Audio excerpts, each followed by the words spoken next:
أعوذ بالله من الشيطان الرجيم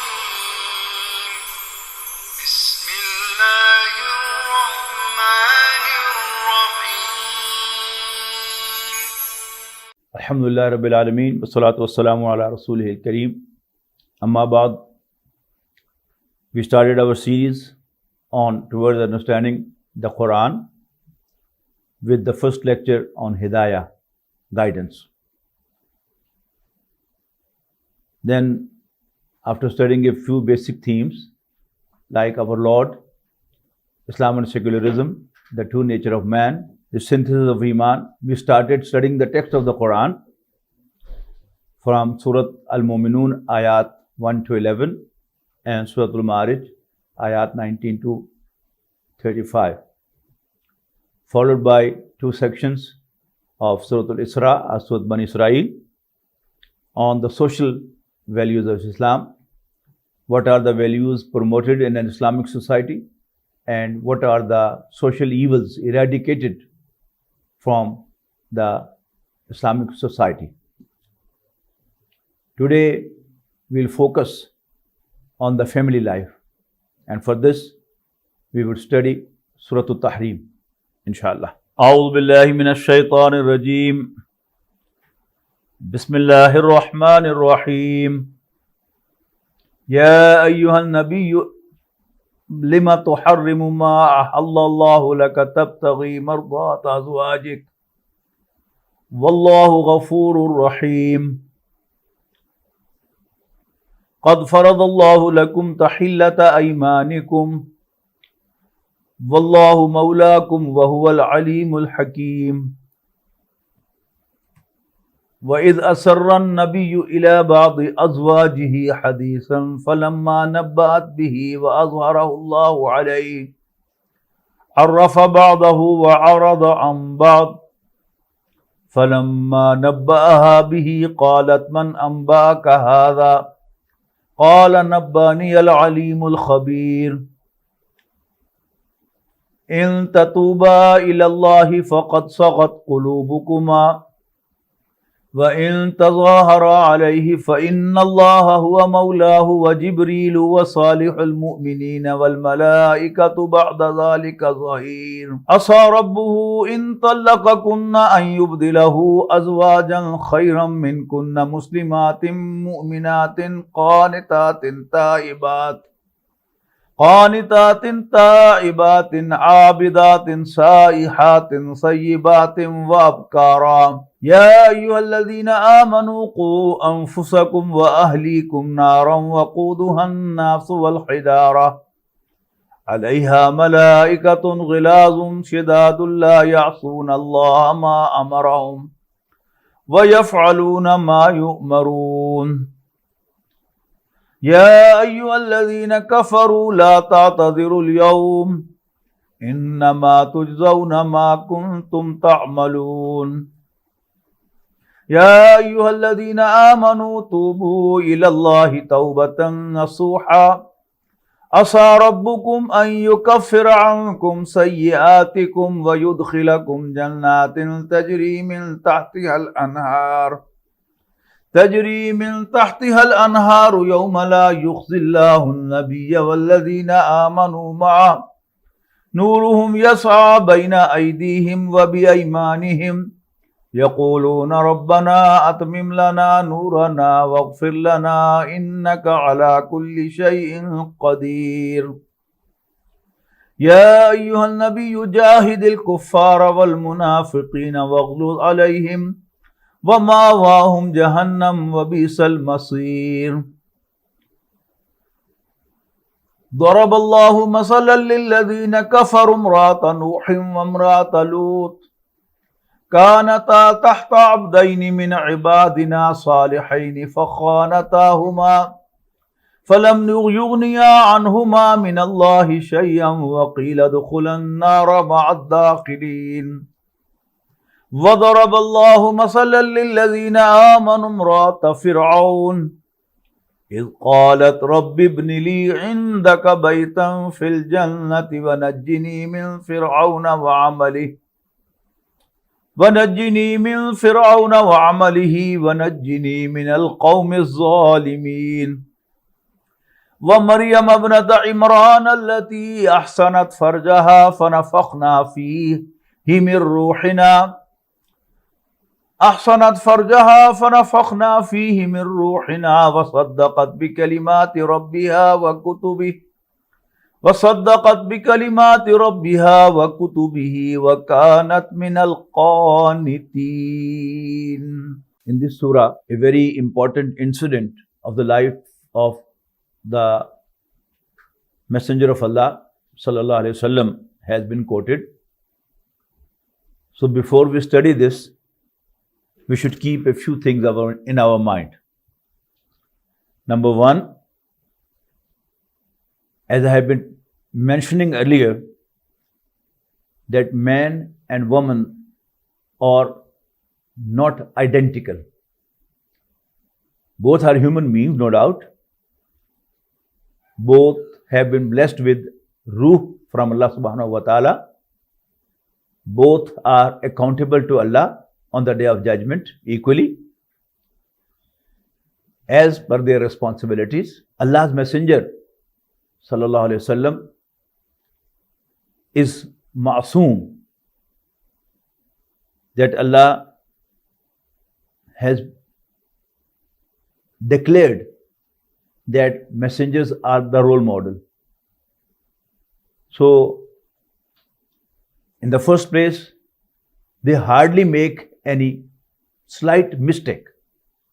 Even if they do, Allah Almighty corrects them there and then and makes even their error a guidance for mankind. Second thing is that, as I said, man and woman are not identical, as there is a difference of one chromosome in each cell of man and woman. So they are two entirely different characters, behave absolutely differently from each other. Their chemistry is different, their hormonal system is different, everything is different. About the wives of the Prophet sallallahu alaihi wasallam, Allah Almighty has very clearly defined, declared, mentioned that they are the best of women lot. But yet they are women. We have not to forget that they are women. Allah Almighty has made a nature of the man which he can't outgrow. And Allah Almighty has made nature of a woman which he can't outgrow. So man will remain a man, whoever may he be, and woman is a woman, whoever may she be. So the wives of the Prophet, they were the best of women lot, yet they were women, so they have to act, they have to behave as women. Prophet sallallahu alaihi wasallam was a husband. As a man, he was the husband of 10 wives. And we draw from here guidance for us that how as husbands we men have to behave. The marital life, life after marriage, the relation between husband and wife is a classical relation. A few things to be noted in this regard, that there are two types of relations. One are God-made relations. Whose son am I? That was not my decision. Whose father am I?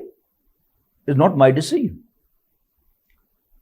But I opted a woman as my wife.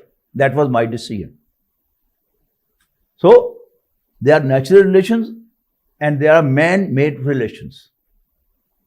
It's very important that two brothers are related to each other, not by their choice, but by default you can say or by Allah's choice. But the relation between a husband and wife is a man-made relation by man's own choice, and so with the permission of a woman. Allah's messenger was number one, a man. Number two, in this case, a husband. And on top of that, he was Allah's messenger. If we keep all these things in our mind, it's very easy to understand this surah and comprehend the requirement of this relation. With this we start studying the surah. A'udhu billahi minash shaitanir rajeem. Bismillahir Rahmanir Rahim. Ya ayyuhan Nabi, O the Prophet, sallallahu alayhi wasallam, lima tuharrimu ma ahallallahu lak. Why you prohibit, why you make unlawful to you ma ahallallahu laka, what Allah Almighty has made lawful for you, permissible for you, halal for you. Tabtaghi mardata azwajik, just in pursuit of pleasing your wives. To have a good relation with your wife is desired in Islam. You know, there are two extremes in the family life. One, that no understanding develops between a husband and a wife. They cannot reconcile with each other, and finally the marriage breaks down and it comes to divorce or khula. This is permissible in Islam, but not desired in Islam. The other extreme is that the understanding between a husband and a wife is too much. They exceed the limit of Allah subhanahu wa ta'ala, and in order to please each other, they cross Allah's limits. And then there are again two ways to cross Allah's limit. One, you make something which is not permissible for you, and unlawful is treated as lawful. This is wrong. And the other way to exceed the limit is that in order to please someone or on your own, you make a lawful permissible, unlawful or not permissible. This is also wrong. The Prophet of Allah is being told by his Lord that why you make something which Allah has made lawful for you as unlawful. Why you make something which is permissible for you from your Lord as if it is not permissible. Just in order to please your wives? Okay. It was a mistake done in good direction. To please each other is a good direction. Wife should try to please her husband, and so should the husband try to please his wife. It's the right direction. But when you exceed the limit, then it becomes wrong. So since it was in a right direction, Wallahu Ghafurur Rahim, Allah Almighty is forgiving, merciful. قَدْ فَرَضَ اللَّهُ لَكُمْ تَحِلَّةَ أَيْمَانِكُمْ. Then there was a general instruction for Muslims, for all of us. قَدْ فَرَضَ اللَّهُ لَكُمْ تَحِلَّةَ أَيْمَانِكُمْ. Allah has made mandatory for you to dissolve, to dissolute such oaths. If you take an oath, if you swear by Allah that I will not take this, I will not do this, which was permissible from Allah, it's mandatory that we dissolve our oath and we pay the penalty for that, which is a separate subject whenever you dissolve your oath, what you have to do for that. But it's mandatory. When Sayyida Aisha radiallahu anha, wives of Allah's Messenger, was accused of some obscene act wrongly, as she was the daughter of Sayyidina Abu Bakr radiallahu anhu, he had done a lot of good to one of his nephews, and he also played a very active role in propagating that wrong accusation on Sayyida Aisha. Sayyidina Abu Bakr was very angry and disappointed from him, and he swore that I will not help you anymore. So in Surah Nur, you would find that specifically Sayyidina Abu Bakr radiallahu anhu was told to dissolve his oath, to absolve his oath and pay the penalty. So now in this ayah, there is a general instruction to all of us that whenever we happen to swear, take an oath of keeping away from some permissible thing, we must break the oath, we must dissolve the oath and pay the penalty. وَإِذْ أَسَرَّ النَّبِيُّ إِلَى بَعْضِ أَزْوَاجِهِ حَدِيثًا. And when the Prophet sallallahu alaihi wasallam confined a secret to one of his wife. There are many secrets between husband and wife. And there was a particular incident which I'll just explain to you. He confined to one of his wife. The issue was that Allah's Messenger sallallahu alaihi wasallam used to spend night with one of his wives alternately, one by one, turn by turn. But after Asr prayer, he used to pay a flying visit to all of them.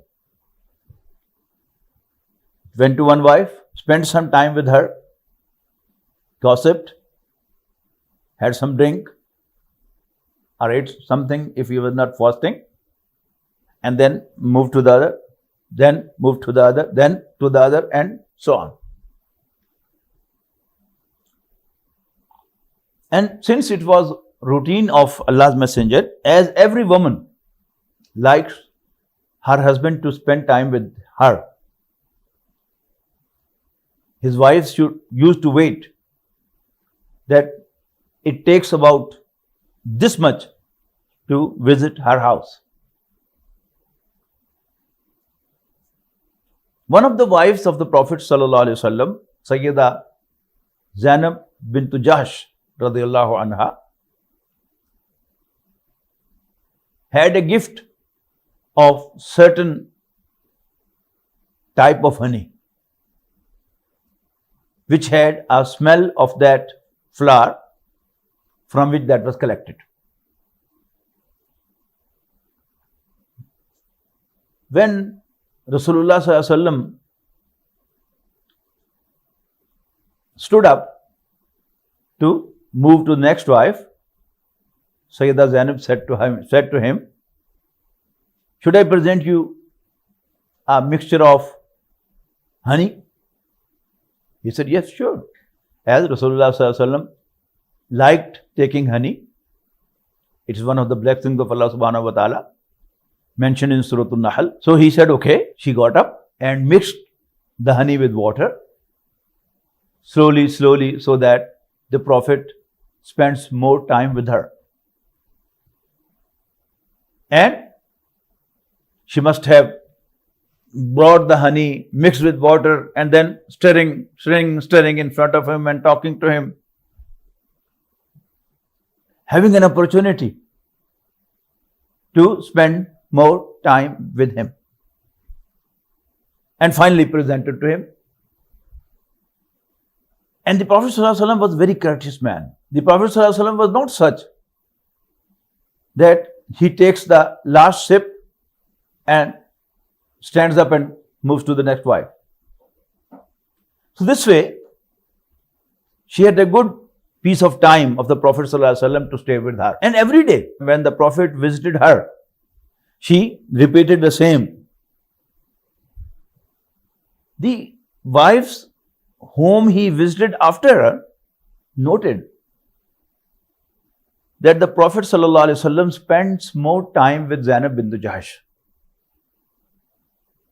They investigated secretly what's the problem.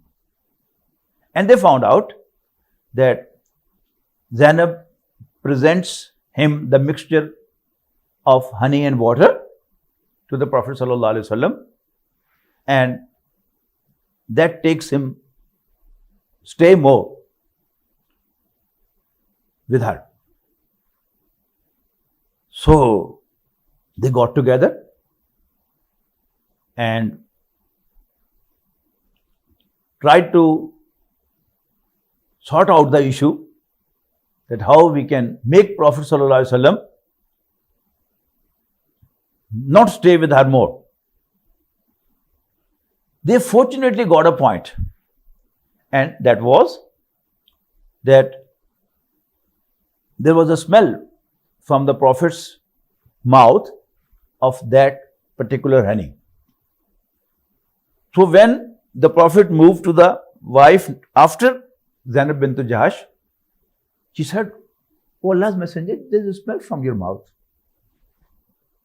When he moved to the next, he said, "Oh Prophets, there is a smell in your mouth." "Oh, there is a smell in your mouth." The Prophet ﷺ said, "I didn't take anything except I took honey from Zainab's house." And then he said, "Okay, if the honey produces a bad smell in my mouth, I'll not take honey anymore." And he shared this secret to one of his wives, sallallahu alaihi wasallam and radiyallahu anha. And that was a very, very good news for her. At the same time, Rasulullah sallallahu alaihi wasallam said, "But don't share this news with others. This is my secret with you." It was such a good news for each one of them that wives said to another, "Let me tell you good news. The Prophet ﷺ has taken an oath that he would not take honey anymore. But don't tell anyone else." You know, it's a duty. In the end of this surah, we'll have the wives of Lut alayhi salam and Nuh alayhi salam being mentioned, that they were not fair with their husbands, and that unfair part of their act was that they didn't keep the secret of their husbands. So Allah Almighty says, وَإِذْ أَسَرَّ النَّبِيُّ إِلَى بَعْضِ أَزْوَاجِهِ حَدِيثًا, when the Prophet confided with one of his wives a secret, فَلَمَّا نَبَّأَتْ بِهِ, but when she disclosed it, وَأَظْهَرَهُ اللَّهُ عَلَيْهِ, and Allah brought this to the knowledge of the Prophet sallallahu alaihi wasallam. The Prophet sallallahu alaihi wasallam mentioned this to his wife, whom he shared the secret.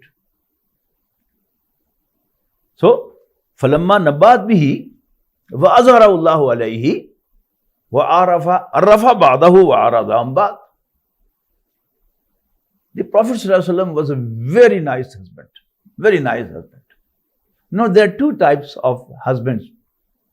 One are nice, kind, pleasant husbands, and the others are rude, harsh, and arrogant husbands. The Prophet ﷺ was of the first type. Very kind, very pleasant, very nice. He said once in his khutbah, خَيْرُكُمْ خَيْرُكُمْ إِلَى نِسَائِكُمْ.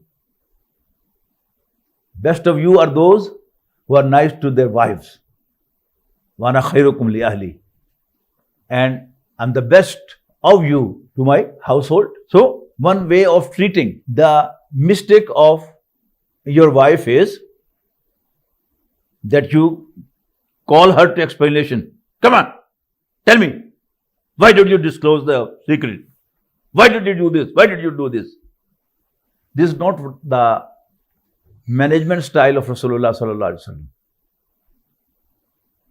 The Prophet sallallahu alaihi wasallam, just passing by, referred that you have disclosed my secret. The wife of the Prophet sallallahu alaihi wasallam did not deny this fact. She didn't say, no, I didn't disclose. But she simply said, who told you? This is style. If you are in that situation,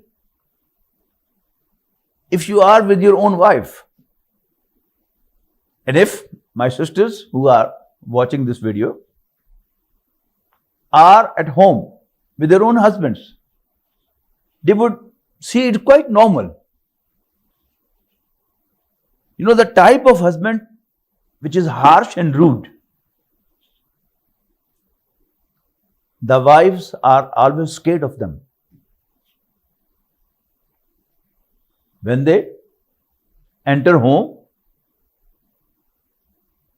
they hide themselves away, not to face them, lest ye should scold and they should shout at them. But if your husband is kind, you like to sit with them, and when you make a mistake, you treat it differently, as your husband is kind to you.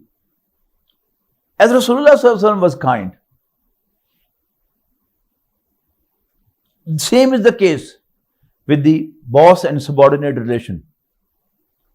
If your boss is rude, harsh, non-cooperative, you only talk to him, sit with him for business, and you hardly share with him any light talk. You don't like to sit with him even a moment after the business is over. But if your boss is kind, cooperative, well-behaving, you not only talk to him for business, you share with him jokes, you gossip with him, don't you? So, Rasulullah sallallahu alaihi wasallam was kind, and that was the proof of his kindness, that he didn't call her for explanation. Come on, explain to me. Why did you disclose my secret? Instead of that, he just passing by made a reference that you have disclosed my secret. And she didn't deny to. She didn't say, I didn't. She simply said, in a smiling way, who told you? So, قالت من نبأك هذا? She said, who told you this? قال نبأني العليم الخبير. The Prophet said, the all-knowing and all-aware has brought this to my knowledge. The Prophet ﷺ is kind, and he is not asking his wife to explain, but Allah Almighty stands by his Prophet ﷺ. Now he asked them for explanation. You know, a harsh officer, a harsh boss, a harsh husband always demands, say sorry, apologize. But the Prophet ﷺ didn't demand from her or for both of them an apology. He didn't ask them to say sorry. But Allah Almighty is demanding from them that you have disclosed the secret of your husband, you must say sorry. You must apologize. You must repent. So Allah Almighty says, In tatuba ilallahi. If both of you, the one to whom the secret was confided by Rasulullah Sallallahu Alaihi Wasallam and to whom she disclosed the secret, they were the daughters of the favorite companions of the Prophet Sallallahu Alaihi Wasallam, Sayyida Hafsa radiallahu anha and Sayyida Aisha radiallahu anha. So there too, Allah Almighty is saying, In tatuba ilallahi. If you repent to Allah, if you repent towards Allah, faqad saqat qulubukuma. Mostly the translation of this word saqat has been made as your hearts are turned away. But Shaykh Hamiduddin Farahi rahimahullah in his tafsir has proved from the old poetry of the Arabs that this word is like raghbat, raghba. You know, raghiba, yarghabu means to be inclined or to be declined. When it is added with ila, raghiba ila, it means to be inclined to someone. And when it is raghiba an, it is to decline from someone, to dissociate from someone. As we find in the last section of the first juz, وَمَنْ يَرْغَبُ عَمْ مِلَّةِ إِبْرَاهِيمَ إِلَّا مَنْ صَفِيَ نَفْسَهُ. And who is the one who will turn away from the practice of Ibrahim, except one who has gone mad. So same is the case with Saqat. The right translation would be that in tatuba ilallahi, if you repent towards Allah, faqad saqat qulubukuma. Your hearts are already inclined for that. In your hearts, you're sorry. But you're just hesitant to say sorry. Say sorry. Do apologize. This is the right direction given to the wives, that don't take it for granted. If you have made a mistake, you have disclosed the secret of your husband or any other mistake you have done, do apologize from your husband. Do say sorry. It will help you to have a nice forward movement in your life. But if you feel sorry from inside, but you don't say sorry, you will have to pay the price for that too. So, in tatuba ilallahi faqad saqat qulubukuma wa in tazahara alayhi. But if you support each other against my prophet, if you support each other against your husband, remember then, فَإِنَّ اللَّهَ هُوَ مَوْلَاهُ. Allah Himself, Almighty, is His supporter. وَجِبْرِيلُ, and Angel Jibrail is His supporter. وَصَالِحُ الْمُؤْمِنِينَ, and the righteous of believers also His supporters, not your supporters. When in another incident, the Prophet ﷺ decided to keep away from his wife for 1 month, and a separate enclosure on the top of the Prophet's mosque ﷺ was made, and Sayyidina Umar radiallahu ta'ala anhu came to discuss some important issue with him. But the gatekeeper told Sayyidina Umar that no one is allowed to meet him. Sayyidina Umar said, tell the Prophet. Or from outside he said, oh Allah's Messenger, don't think I have come to you to intercede for Hafsa. If you ask me, I'll come to you with her head.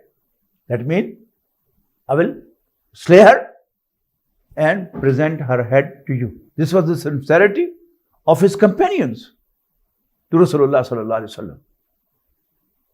But the husband and wife relation is a very special relation. There are special things about this relation. So, but Allah Almighty is warning them.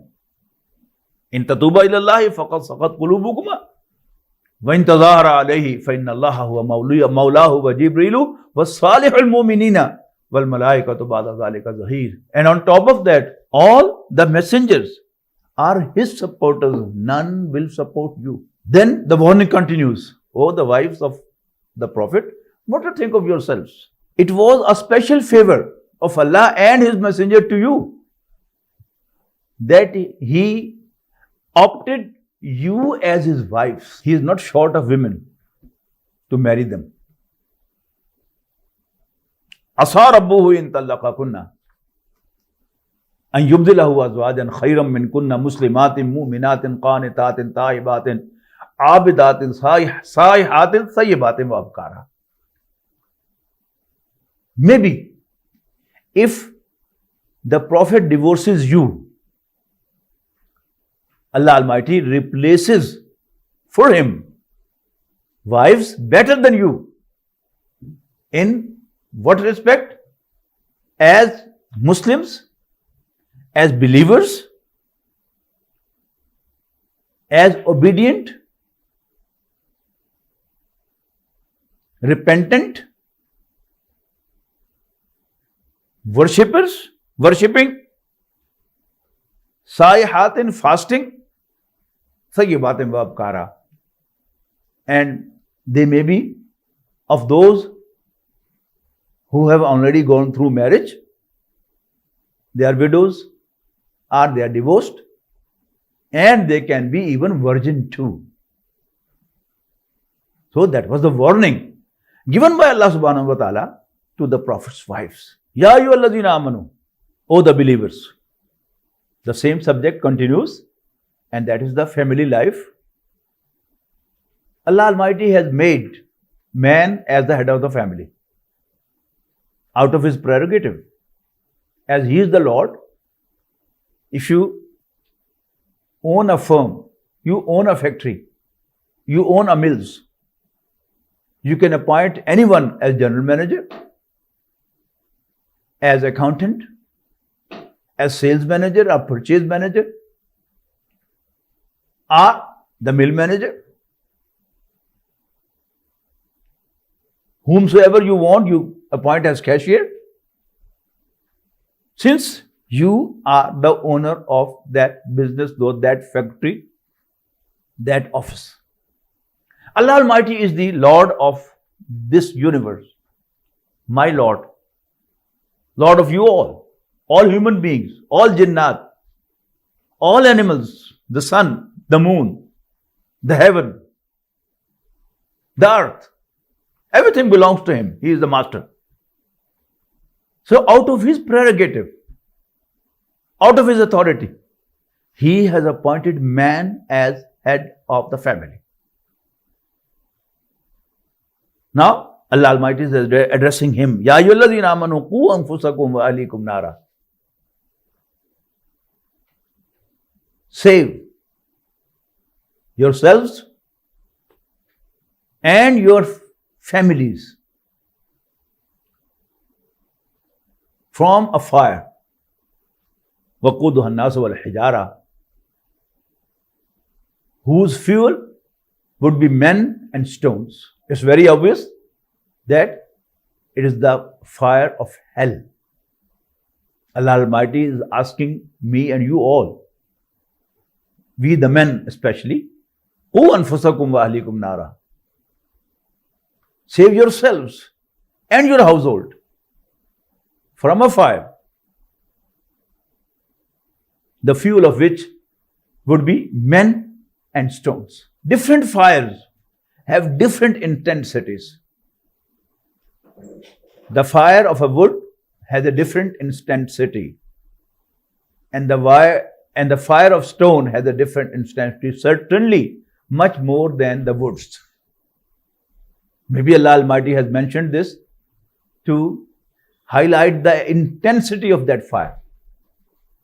And some Mufassirin have explained that since the idol worship was in practice, so Allah Almighty mentions that even your so-called gods, the stones will be thrown to the hellfire. Wallahu alam. Then he adds, alayha malaikatun ghilazun shidad. The guards of the hellfire are ghilazun shidad, very rude and harsh. Rude and harsh. La yasun Allah wa ma amarahum. They will not disobey whatever Allah asks them to do. Wa yafaluna ma yumarun. And would do what Allah Almighty, what they are asked to do. God forbid any member of my family is arrested and locked in prison. I would like to contact the prison authority and request them to treat him softly, not to be harsh to him,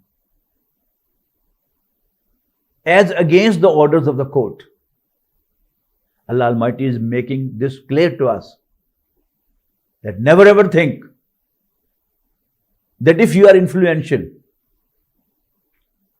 if you are close to Allah, if you are righteous, you will be able to bring some facility to any member of your family who is thrown to hell. Alayha malaikatun ghilazun shidadun la yasun Allah ma amarahum. They would always comply with Allah's orders.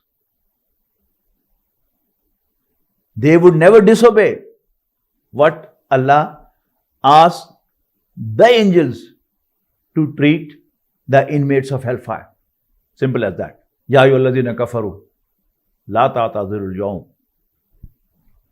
Now a scene of the hereafter, of the day of judgment, has been portrayed. Allah Almighty will say to the non-believers, Ya ayyuhalladhina kafaru, O the non-believers, la ta'tazirul yawm. Don't render excuses today. Nama tujzauna ma kuntum ta'malun. You are being recompensed according to what you have been doing, according to your performance. You are not being treated unjustly. You did wrong and you are being treated wrongly. Then there is a beautiful ayah on repentance. A passionate appeal from Allah subhanahu wa ta'ala to all of us. Repent to Him. Repent to me. Ya ayyuhalladhina amanu tubu ilallahi tawbatan nasuha. O the believers, repent to Allah.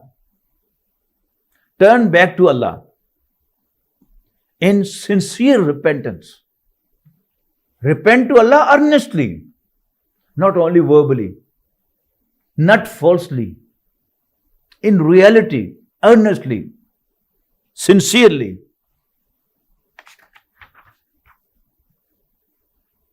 Asa rabbukum an yukaffira ankum sayyi'atikum. Maybe your Lord takes away from you your sins, deletes from your account the bad deeds, or even within this life. It's not easy to get rid of a sin which you are habitual to, which you are addicted to. But if we sincerely repent to Allah, it's more likely that Allah Almighty will take away from us our bad deeds. And that is a great blessing from Him. وَيُدْخِلَكُمْ جَنَّاتٍ تَجْرِي مِنْ تَحْتِهَا الْأَنْهَارُ, and admits you to gardens under which the rivers flow. When يَوْمَ لَا يُخْزِ اللَّهُ النَّبِيَّ وَالَّذِينَ آمَنُوا مَعَهُ, on the day when Allah will not humiliate His messenger, the Prophet, and those who believe with him. نُورُهُمْ يَسْعَىٰ بَيْنَ أَيْدِيهِمْ وَبِأَيْمَانِهِمْ, their light will run with them, in front of them and from their right. يَقُولُونَ, they would cry, رَبَّنَا أَتْمِمْ لَنَا نُورَنَا, O our Lord, complete for us our light. وَاغْفِرْ لَنَا, and forgive us. إِنَّكَ عَلَىٰ كُلِّ شَيْءٍ قَدِيرٌ, indeed you are capable to do everything. يَا أَيُّهَا النَّبِيُّ جَاهِدِ الْكُفَّارَ وَالْمُنَافِقِينَ, O the believer, do jihad, struggle against the non-believers and the hypocrites. وَغْلُظْ عَلَيْهِمْ, and treat them harshly. وَمَأْوَاهُمْ جَهَنَّمْ, their end, their place of refuge is hell. وَبِئْسَ الْمَصِيرُ, and that's a very bad end. Then in the end of this surah, Allah Almighty is making one point very clear. That is, in the worldly life, we are all dependent on each other. There is a man who is working in the fields, plowing, cultivating, producing food for me. And there's another man who is working in a spinning mill, and he is spinning the thread. And there's another man in a weaving mill who is weaving the cloth for me. And there's another man, a tailor, who produces this shirt for me. We are all dependent on each other, aren't we? Likewise, man and woman, they can do everything. The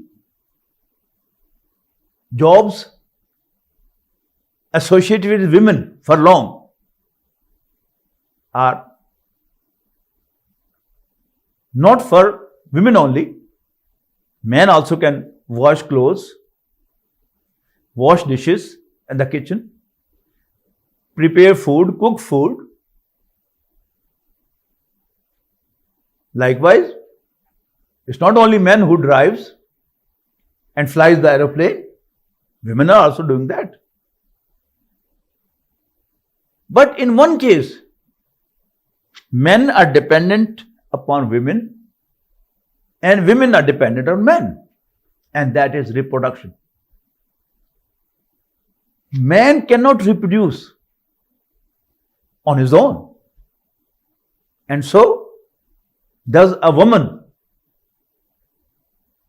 cannot reproduce on her own. We are zawj to each other, spouses to each other, complementary to each other.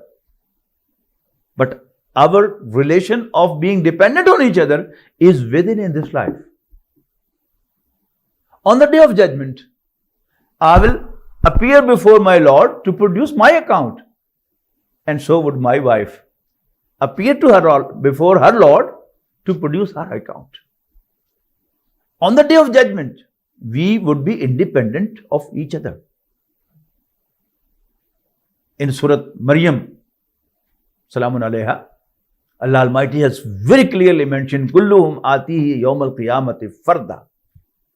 Each one will come to his Lord as an individual.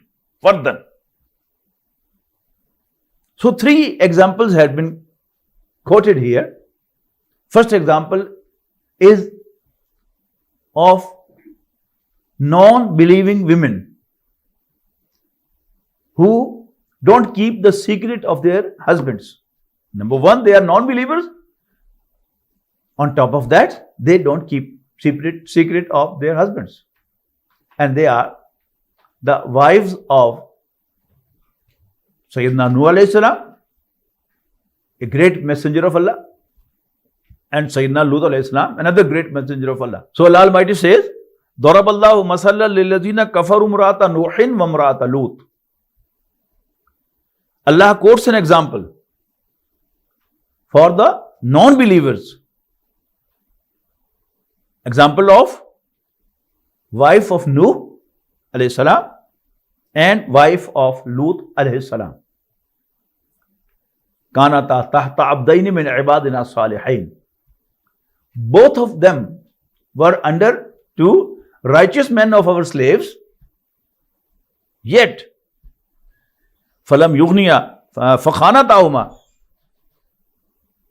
but they were not fair to their husbands. They used to disclose the secrets of their husbands, who comes to them, who visits them, where they are going, where they are doing, so that they can have bad treatment from the non-believers. Then Allah Almighty says, فَلَمْ يُغْنِيَ عَنْهُمَا مِنَ اللَّهِ شَيْئًا. Despite being prophets of Allah, messengers of Allah, they could hardly bring some good from their Lord to them. فَلَمْ يُغْنِيَ عَنْهُمَا مِنَ اللَّهِ شَيْئًا. They could bring hardly anything for them from their Lord. وَقِيلَ ادْخُلَ النَّارَ مَعَ الدَّاخِلِينَ. And it was said to both of them that enter hellfire like all others entering the hellfire. You know, in the worldly prisons there are A class, B class. All the prisoners in the worldly prisons are not being treated equally. Some are given hard punishment, some are given soft punishment, some are just kept in the prison but being provided all the facilities.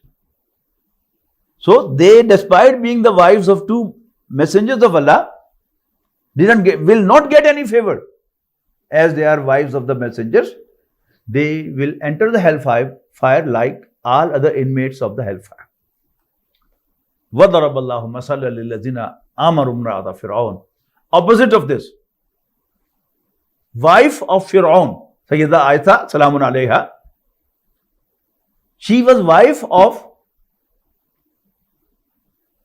a great opponent and rebellious person of Allah, against Allah, Fir'aun. But she was a true believer. She believed in Sayyidina Musa alayhi salam and requested Allah. وَضَرَبَ اللَّهُ مَثَلًا لِلَّذِينَ آمَنُوا امْرَأَتَ فِرْعَوْنَ. And Allah quotes the example for the believers. The example of wife of Fir'aun. إِذْ قَالَتْ, when she said, رَبِّ ابْنِ لِي إِنَّكَ بَيْتًا فِي الْجَنَّةِ. O my Lord, build a house for me next to you, close to you in the paradise. وَنَجِّنِي مِنْ فِرْعَوْنَ وَعَمَلِهِ. And deliver me from Fir'aun and his bad deeds and his bad treatment. وَنَجِّنِي مِنَ الْقَوْمِ الظَّالِمِينَ. And deliver me from the Zalimeen, the unjust, the wrongdoers, the atrocious ones. Wa Maryama. And for the believers, he quotes another example. And that is the example of Sayyida Maryam, Salamun alayha, mother of Sayyidina Isa alayhi salam. Wa Maryam abnata Imran allati. And Maryam, the daughter of Imran. And in Surah Al-Imran, it has been clearly mentioned that Imran was the father of Sayyida Maryam. And it's very obvious and clear from that text. Now, anyone may have the name Imran,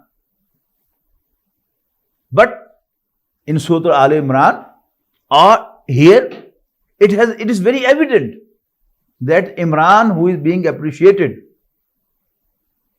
is the father of Sayyidina Maryam. Wa Maryam abrata Imran allati, and Maryam, daughter of Imran, allati asanat farjaha, who guarded her chastity. فَنَفَخْنَا فِيهِ مِنْ رُوحِنَا, and we blew into it from our command, from our ruh, from our command, kun fayakun. You know, Allah Almighty, when He decides to do something by His express orders, without any process being known or any involving any time, He simply asks it to be, and there it is. All the miracles, they come through this command. So here also, Isa alayhi salam was born by Allah's command. All of us are born by Allah's command too. But we are created by Allah's command, but He was produced by Allah's command by express orders, that is kun. So فَنَفَخْنَا فِيهِ مِنْ رُوحِنَا, we blew into it from our command, from our ruh. وَصَدَّقَتْ بِكَلِمَاتِ رَبِّهَا. Sayyidah Maryam was one of those women who are put to very, very tough trial. And that is, a virgin, chaste woman became pregnant by Allah's command. People are not going to understand that. And not only that, she was asked to carry that child to her own community, where she was very well known that she is virgin. She is a maiden. And people shouted at her whatever they could.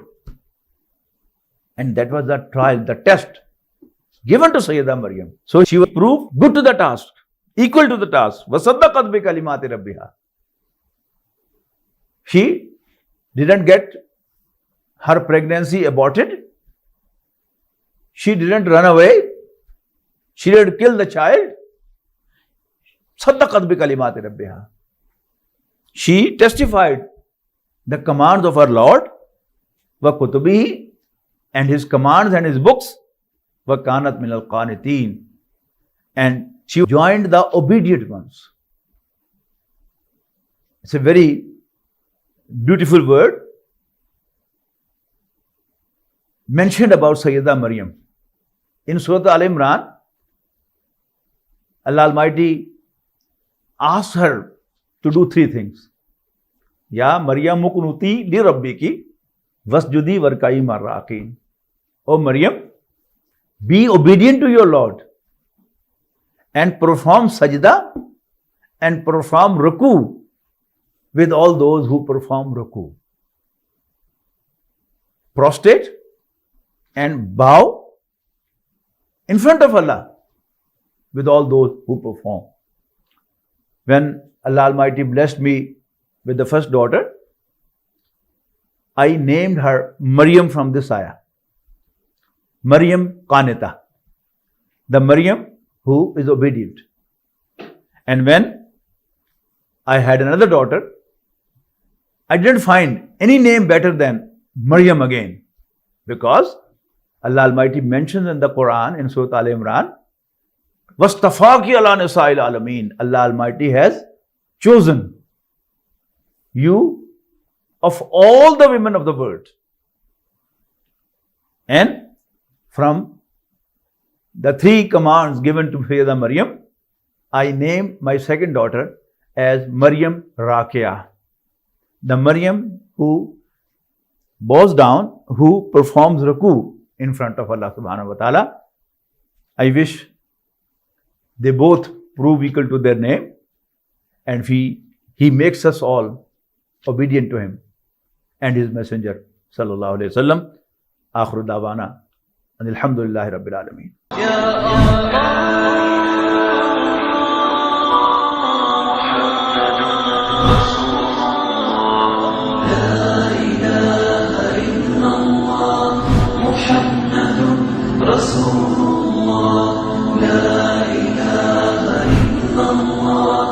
Muhammad